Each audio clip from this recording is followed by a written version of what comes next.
ధన్యతలు. మత్తయి 5:3-10 చదువమ్మ 1 నుంచి. ఆత్మ విషయమై దీనులైన వారు ధన్యులు, పరలోక రాజ్యం వారిది. దుఃఖపడువారు ధన్యులు, వారు ఓదార్చబడుదురు.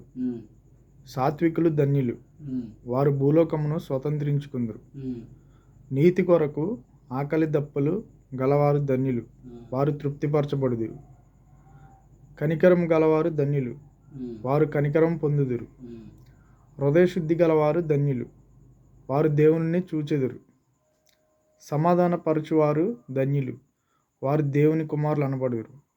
నీతి నిమిత్తము హింసింపబడువారు ధన్యులు, పరలోక రాజ్యం వారిది. హృదయశుద్ధి గలవారు ధన్యులు, వారు దేవుణ్ణి చూచెదరు. హృదయశుద్ధి గలవారంటే ఎవరు?